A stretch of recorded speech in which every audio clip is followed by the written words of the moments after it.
All right. Hello, hello. So you have the doctors in Superpatch here. My name is DrNicole Bramwell. I'm a medical doctor and I'm a NeuroPatch specialist, wellness specialist. I'm also a certified naturopathic um, practitioner. And I have my friend here, my colleague, my partner, Dr. Tamara Dunn, who is also a doctor and a NeuroPatch specialist with me in Superpatch.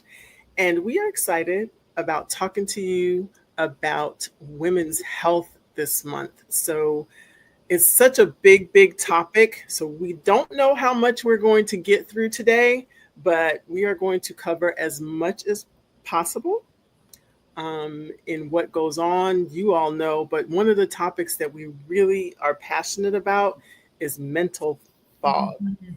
We hear that a lot, and it became popular and very heard of during the pandemic, but I guarantee you that it existed for women way before the pandemic.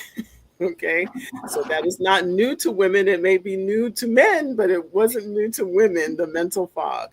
And so, Dr. Dunn, I know you mentioned to me, actually, I didn't even realize that you actually have personal experience and feeling of that with mental fog. So maybe we start there, Mhm. and then we can go. Yes. So mental fog, I think it comes from many different reasons. A lot of times people put it to age or put it to menopause. They put it to, whatever reason, just getting older.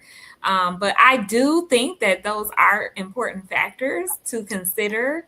However, mental fog is different things. A lot of people think when they lose their place when they're speaking. For a long time, I thought I had a stuttering problem, but I don't have a stuttering problem. I'm talking, but then I lose what I'm trying to say problem. And it comes off as a stuttering problem, but that's not really what's happening. Like the mental fog can be when you just lose your train of thought. Like you're talking, and then all of a sudden it's like, oh, what did I want to say next? And you have to kind of think about it. But it could be in memory, forgetting things. It can be just not thinking clearly. It could be so many different things in mental fog. And it's pretty much just coming to where do I feel this is coming from. I do think it's a perimenopause, menopausal situation, even though it probably didn't start till mid 30s or so. I kind of blamed it on the second child. Like you get the pregnant brain. That's a real thing. So that's a thing too. So I Yes. just thought it was, pregnant brain for a long time. And I'm like, this is not going away. It's got to be something else.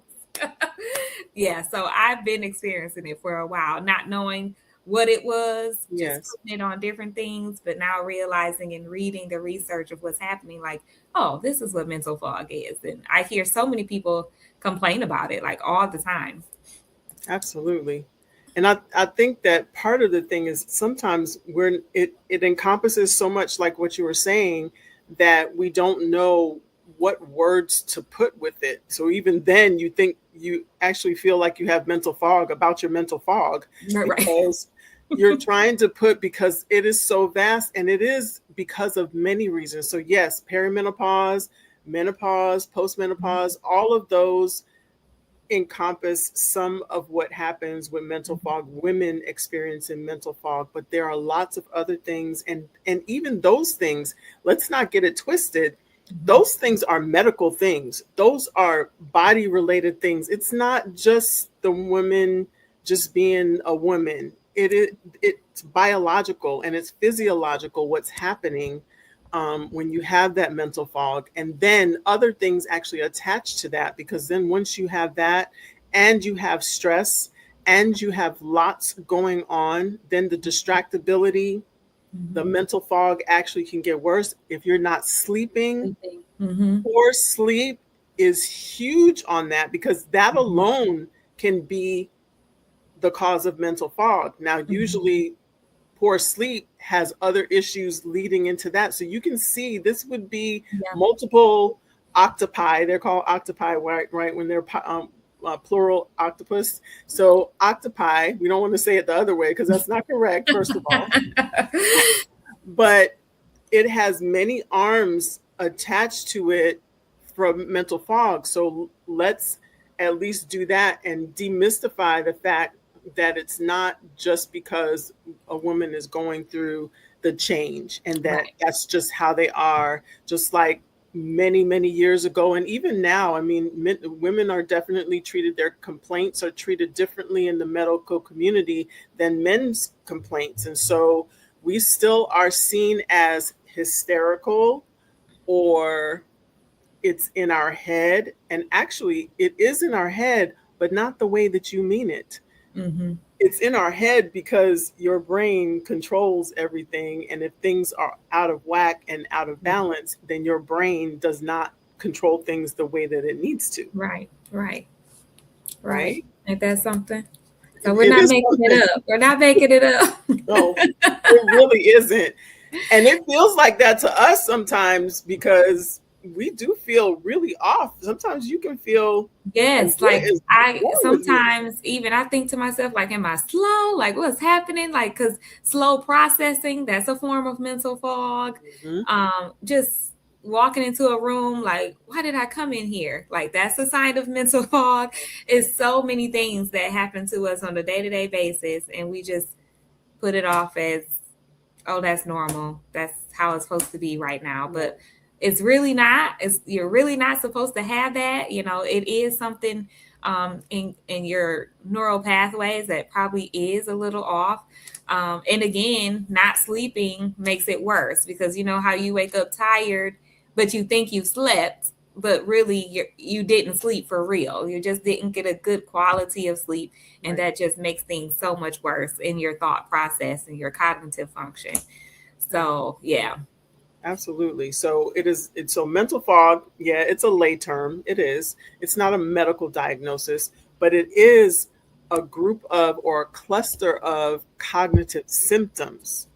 Mm-hmm. But symptoms are what make us miserable.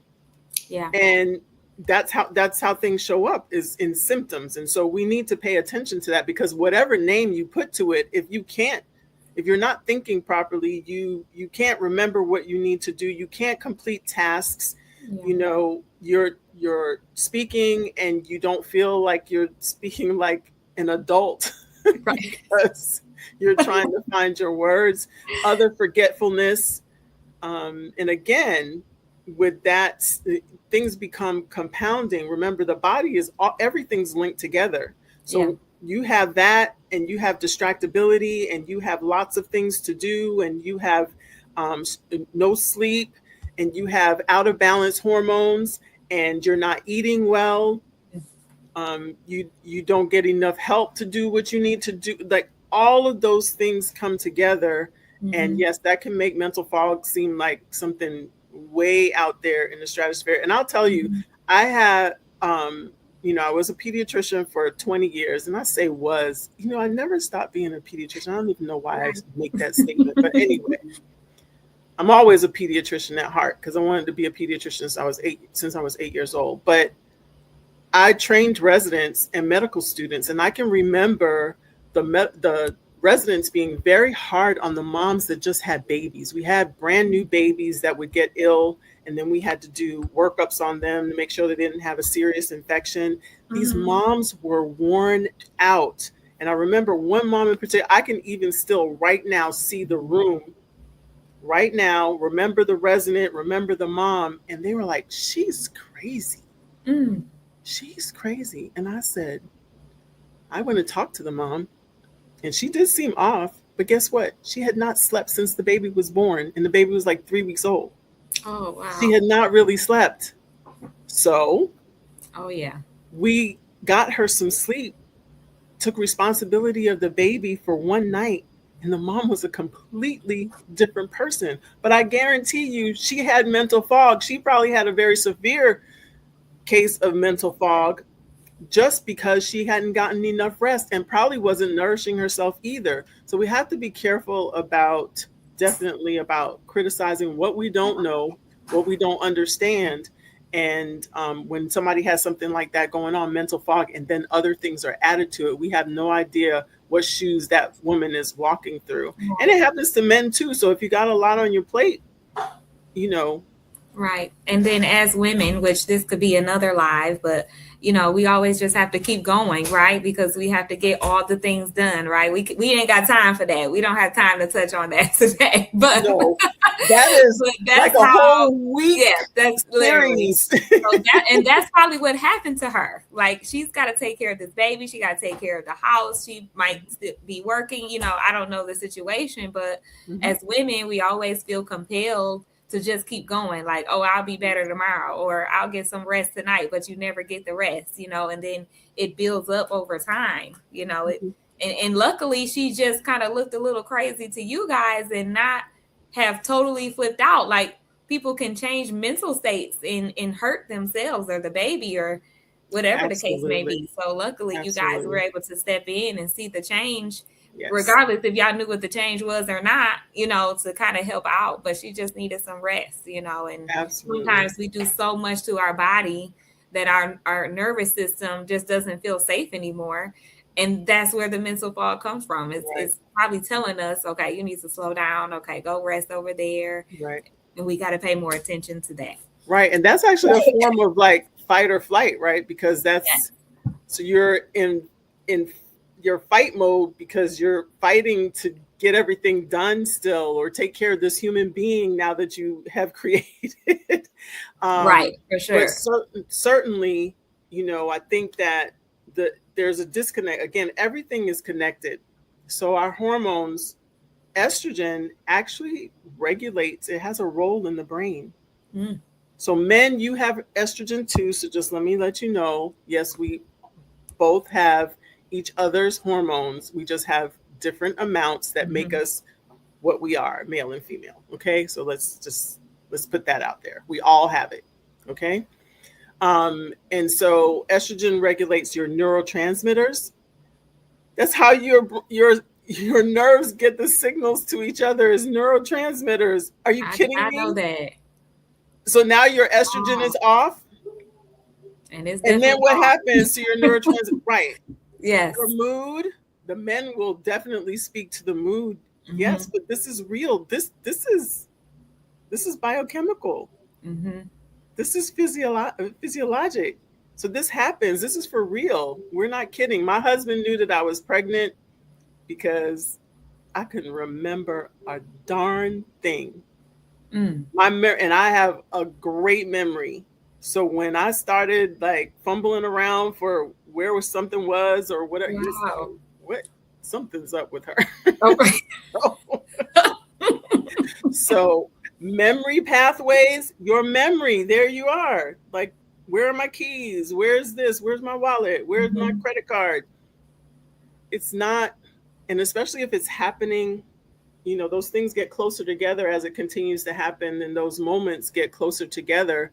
And then other people start to notice, you start to then say, hey, something's going on. But sometimes, again, other people are making you feel like, it's just supposed to happen. Why does it happen so it happens during pregnancy? Yeah, it happens during perimenopause, but is there a way to support you so it's not so significant and so severe, right? So brain energy metabolism and also sleep cycles. So estrogen is responsible for all of that. So let me tell you though, by the time I was showing and I got over that initial thing, I slept. My husband is the one that had the insomnia. I didn't have insomnia when I was pregnant. I slept. I took a nap at 5 p.m. after work, and then I still went to bed at 10 p.m. and slept through the night. The baby was moving. My husband was awake, and he said, "How do you sleep with the baby moving?" I said, "I don't know, but I was fast asleep." Wow, and I was just the opposite. Exactly. And that's actually a lot of women actually suffer insomnia during pregnancy. And then that's another, insomnia is also very common during perimenopause, menopause, and postmenopause. So this is real, but this is not the only thing, right? So you can have other issues other than menopause. So, and that's the thing, I think that, and that's where women won't talk about that they're in menopause or perimenopause, because society is like, oh, well, she's just going through the change. And you kind of get blown off. And then you don't want to talk about it, because then is anybody even listening to you? Right. Absolutely. And even sometimes, unfortunately, the doctors are not listening either. So if your doctor's not listening to you, let me just give you a tip. Go ahead and pick another doctor. Okay. It's okay. That's for free. that one's for free.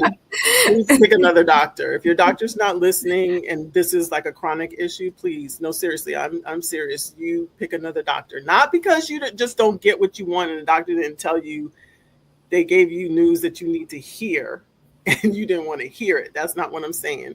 But if you have a doctor that is not listening to you, not paying attention to your complaints, because that's how we make the diagnosis. That's how we come up with what's going on, is we actually listen to the story. Right. So, so you have issues with sleep, or at least you did. You don't have sleep issues anymore. Yeah. Oh no, actually, and I roomed with you, and you don't have any sleep. I don't have any sleep issues. I had sleep issues when I was pregnant with both pregnancies. As soon as them babies was out, that was over with. Like I could go back to sleep like normal. I sleep very well. Let's just change that. I go to sleep well. Because it's a difference. Yes. I go to sleep well. I don't have a problem if the lights are on, if it's loud, if I'm ready to go to sleep, I'm going to go to sleep. Sometimes I can't even stop it. If I lay my head on the pillow, it's over with, right? So, but I used to have a problem staying asleep. So I don't have a problem going to sleep. I have a problem staying asleep. So I'm up and down a lot. So in the morning, I think I've slept. I think I've got rest, but I haven't, because I was up and down all night long, and it's not just using the quick bathroom and going back to sleep. Like I could be up, give me something to drink out the refrigerator, watch a show on TV. Like I just be up, and then I might fall back to sleep once I say, okay, Tam, let's just go to sleep now. Then it's time to get up a couple hours later. Then it's time to get up a couple hours later. So that's not good sleep. And that probably is attesting to the mental fog that I was having. Yes. So yes, absolutely. Sure. And that affects memory, that affects attention, that affects emotional. Who's regulating their emotion when you're just trying to stay awake and keep moving? You got to go to a job or whatever. You can't just go take a nap. Although other countries do. In the middle of the day, they go take a nap. The siesta. Need to go live there in Spain and take a siesta every day. But, and then executive function, like that's higher functioning of your brain that is affected by poor sleep. And let me tell you something else. If you think that you're picking up weight that you're not supposed to, you check your sleep, because your body gets the signal, because it's trying to satisfy itself, it's trying to get itself back in balance, and it's looking for everything. And I guarantee you, when you didn't get enough sleep, yes, it's going to make you go eat more, and it won't be of the good stuff. Yeah. It's just like satisfy me. It's like the hungry monster, and you don't understand it, because you may not even be hungry, but your body is telling you that you're hungry because it's actually starved for something else. It's actually called rest. Right, rest. And if you don't get good sleep, your cortisol levels can't go down like they're supposed to, right? And that's very important. Your cortisol levels are up, you have a very hard time losing that weight. Or just a hard time with it coming off, So rest and sleep is so important. You're storing that fat. Yes. That's what cortisol does. It stores fat. So when it doesn't function how it's supposed to. And it can make some other things wacky too. So you need sleep for things to properly function. So definitely for your brain to function properly. Something else, a lot of women go around, they talk about it from the time they're a teenager till they could be 102, but they say that they're anemic. If they heard that they were anemic once, they say they're anemic almost their entire life. And that's not necessarily true. It actually is something that can be fixed. It can get better. But it is a cause of mental fog because iron deficiency then leads to your blood's not rich enough to take the oxygen everywhere. So guess what? Your body's not getting the oxygen to your brain, to your lungs. That is so interesting. You're Ah. teaching me today. That is that's interesting. So when people say they say I'm anemic, I haven't been checked for it really lately, but they did say that when I was younger, in my teenager, young 20 age, because my hands are always so cold or my feet are always so cold. And they tried to do them iron pills, Dr. Bramwell. I can't take those. I cannot. I say, well, what foods can I eat? I know, right? I do want the iron because I don't want to be cold all the time. Right. But I cannot take them black pills. I cannot. I cannot. And they're not big, they're small. But to me, they were like really nasty, right? Yeah. The smell is not inviting either. The smell is not inviting. I used to burp it up. Like it was just not a good look for me. And then psychologically, I couldn't imagine taking this black pill. Like it just did something to me. The color of it. Oh, mentally. Yeah. Your brain is like, like, I don't know what this is for real. But so that makes so much sense. That's interesting. And so that's overlooked too, because it's talked about so much. And like we say, like through generations and everything, you hear all the women, all the girls, and the girls hear their moms say it and their aunts talking about it and what have you. So then you automatically think that that's how it's supposed to be. I've actually seen people almost like be unalive because they treated it as if it was okay. And they ended up with like hemoglobins that were in the low single digits. Like I'm talking like a 4. Oh, wow. How do you're supposed to be like an 11 or 12, ladies, or 13 even. A 4 is really super low. That means it's stressing your heart. Your heart could actually fail from anemia. So don't overlook if you have fatigue, if you know that you've had heavy menstrual cycles, if you know you have a lot of headaches, especially if you have your cycle, or it's just increasing and this fatigue is increasing. That is a simple blood test to check to see if you can fix it. And for people like Dr. Dunn, they have ways of infusing you with what you need if your iron is that low. They were the worst patients, right? And a 4, unfortunately, requires blood transfusion.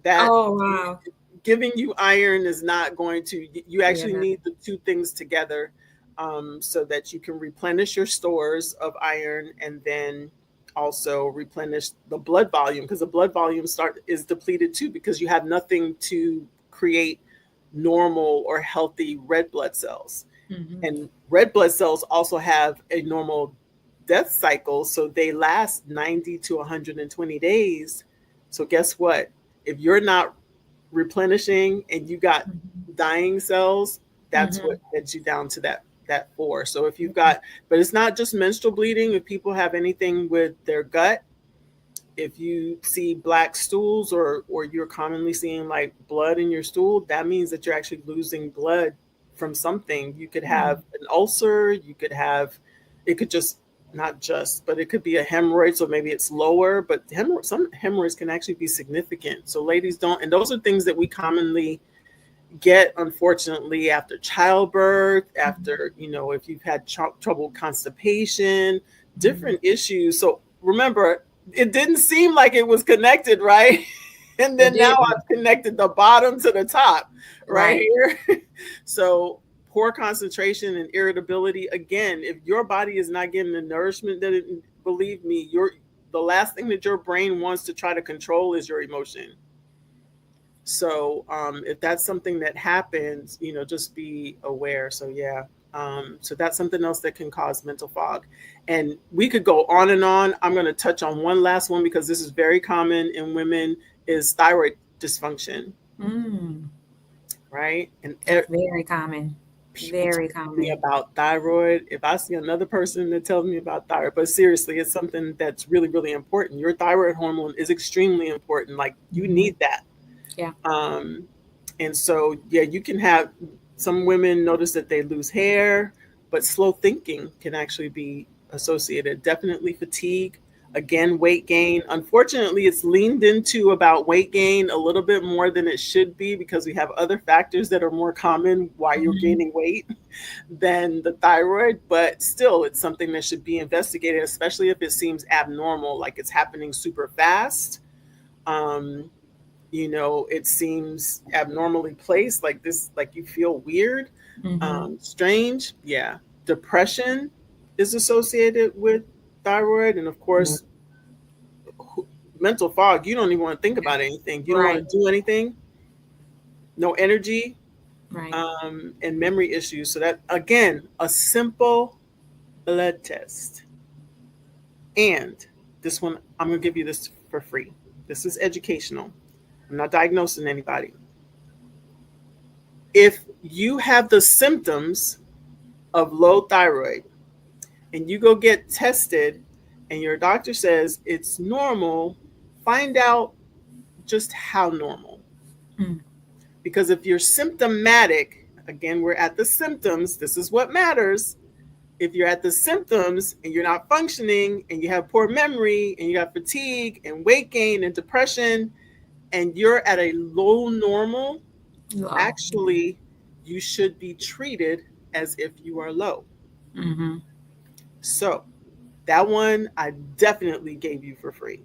For sure. Right? But that's really, really important because that's how, oh, well, your test is normal. Well, we're looking at people, we're looking at a woman, we're looking at the whole person and not just a blood test. So we got to put the two together. And that's really where doctoring skill comes together. We need to Correct. listen Because that's physically. again coming to listening. Like Yes. we see your numbers, but what are you feeling, Exactly. right?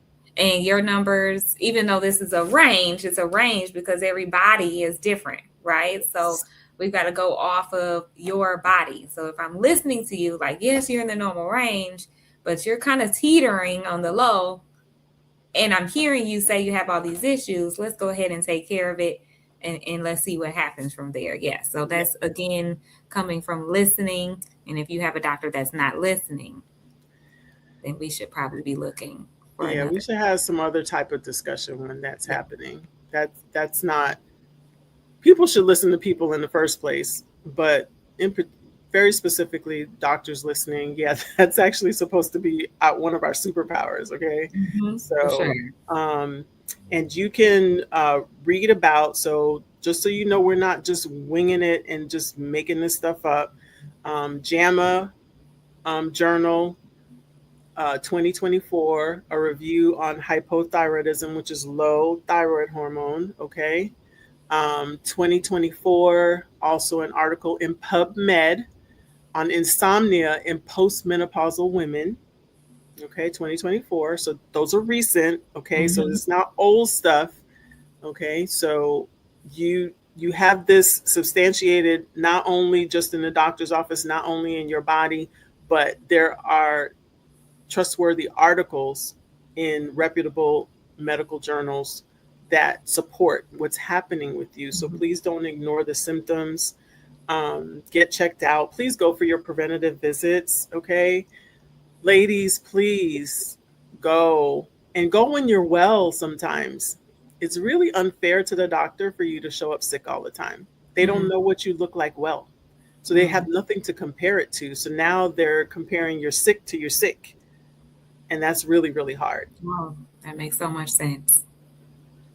It's really hard, and it's not good for you because then, well, maybe people have been sick, and we know this now with what we've been doing, the type of work that we do, Mm-hmm. is that people can be sick for a long time and they get so used to it that they think it's normal, and Yeah. they have other relatives that are like that too, especially women, other women, like I said, the aunts, the grandmothers, the great grands, the mom, everybody's saying the same thing, so you think it's No, normal. it's justifiable. Right. Like And people going without it's- having a bowel movement for like a week or 2 weeks. That's Yeah. not normal. But I they know. have other relatives that the same thing has happened. So they think that it's normal. So please go to your preventative visit so we know what you look like well, or at least relatively well. And you can get some test some baseline tests and see where you are. And it doesn't mean that you have to go on medicine. So before we go, and we're going to see you again, but before we go, we want to tell you how we've been handling some of these very issues and helping people handle these issues without adding medication. So without increasing your medication burden, so without increasing side effect. Actually, what we're doing has no ingredients, zero. And I know as soon as I say that, guess what? You're going to put in the comments what's in it. And I'm going to say, and Dr. Dunn's going to say, there are no ingredients. Nothing in it. There's nothing. Nothing. So we have 15 FDA registered class 1 medical devices that help with 90% of what you show up to the doctor for. Now, if you have a hemoglobin of 4 and you're anemic, no. But if it's sleep, insomnia, if it's even some hormone imbalance, if you've got perimenopause, you're having trouble with those symptoms, we have the Rocket Patch. And actually the Rocket Patch is for men's sexual health. However, we have seen testimonials that it's helping women too. So although it's not noted right now, and we'll have research on that, but we do have 16 articles, medical articles, in reputable journals, 6 of them in PubMed. So a lot of people are very familiar with PubMed. So I always like to say PubMed. So 6 of them in there. And so we help with sleep, sexual health, burning calories, so increasing your metabolism. Ladies, you come to me all the time asking me, how can I increase my metabolism? It's going so slow. And yes, that is something that happens during perimenopause, menopause, and postmenopause. And that's a group of women that I actually usually take care of. So yeah, so I hear that a lot. So we do have something, and literally it's a patch. You stick it on. Just peel and stick it. It's amazing. It's amazing. And the one that we have for mental clarity, and that helps on 5 different cognitive networks of our brain, that has totally, completely changed my life. Okay. So that patch, when we're talking about mental fog, yes, I am not experiencing it as bad as it was. It's definitely, I think it's going to get even better. Like it gets better every day. Like I'm remembering my thoughts. I'm remembering why I'm doing things. I'm getting projects done because I'm focused and I have a clear mind, a clear head. So that one has really, really, really helped me. And with that, with the Rocket, to help with the other menopausal symptoms as far as sleep or hot flashes or all these things, that is already contributing to the mental fog. So while all of it is getting better, I'm just as clear as can be. I am just having a good old time every day. So is that the Zen patch that you're talking about? Zen patch, yes. Zen patch, yes. It's amazing. And Zen and focus on those really tough days where I know I got a lot to get done. The Zen and focus together does so much. But the Zen alone, it just helps with everything. So I just wear that every day, no matter what now, with my Defend for my immunity and my allergies. That's coming up. It's March. So all that is starting to come up with the rain. So yeah, I'm just patched up every day. Awesome. So am I. With no drugs, no ingredients. Yes. So the Defend patch, yes, it helps with allergies. Do not go to sleep on that. Even if you have allergies to an animal or something, we're actually hearing testimonials, even from our business partner, Mrs. Moore. She actually has a dog. She's allergic to dogs, and she's actually wearing her Defend patch. She wears 2 Defend patches, and she can actually be around the dog. The dog is around her whenever we see her, and we don't see her sneezing or sniffling or anything or itching. So, and I actually heard that from another person, a customer of mine, that he actually put the Defend patch on his mom. His mom is allergic, and he's a dog sitter. So he needed to get the patches on his mom, and his mom actually was able to be around his pets. So that's really, really cool. One that I want to talk about, because mental fog can get worsened or even be initiated with severe stress. And so I love the peace patch. I wear that every day. That's my favorite. It's for stress and anxiety, but you do not have to have a diagnosis of that. We're not diagnosing anyone, we're not treating anyone. This is for augmenting your wellness. These patches, these super patches, and they are medical devices, like I said, FDA registered. And so that patch, I am a cool cucumber on the outside, but let me tell you, I know on the inside, I'm doing like the duck underneath the water when stuff is going on. And now I feel like my inside matches my outside, which is a really cool thing because, again, to thinking, to clear thought, to being able to get a lot done and all of that, that's pretty crucial. And then I'll just talk about our foundational patch, which is Liberty, and that's for balance and stability. Yes, in your body, as standing and walking, but also homeostasis or balance of your autonomic nervous system, which is your involuntary nervous system, controlling every system that you have. So your heart, your blood pressure, your gut, your hormones. People don't think that the nerves control the hormones, but how do the organs secrete the hormones? Guess what? It's from the nerves. It's from the signal in your brain. So we're going to come back and talk to you more about more women's issues. We thought that this mental fog was really, really important because I hear people actually mentioning it even more and more now. So it's not just related to the pandemic, folks. It is something that is ingrained in our society, and definitely even more so on women now because we were already dealing with it because of what changes our bodies go through, but also because of what goes on in our society and all the load that we carry. So any final things for now? Well, all I can say is just be self-aware of what's going on with your body, and don't let, well, you yourself, but also don't let others just play it off as, oh, this is normal. You're supposed to go through this because of this. And that's not true. Like, yes, we're getting older, but we don't have to feel the symptoms of us getting older, right? So let us help you and get you something that can help work with your nervous system to help your body function and work how it's supposed to. We don't need to mask your symptoms. We can actually help correct and repair them. And also, our bodies know what to do already, right? And I just feel like a lot of the medicines, because we're stacked on so many, 5 to 10 medicines at one time, the body is confused. It doesn't know what to do at that point. Yes. So we have something that can help you support the nervous system the right way so that your body starts functioning and flourishing the way it's supposed to. And then we just start to feel good after that. So allow us to help you in that, and you're going to be good. Yes. So reach out to us in the comments, whoever's page you see this on.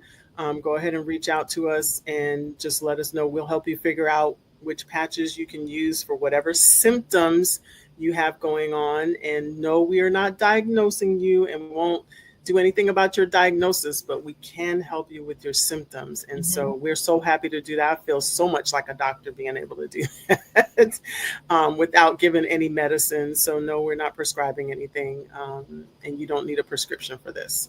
All right. So thank you. Happy Women's Health.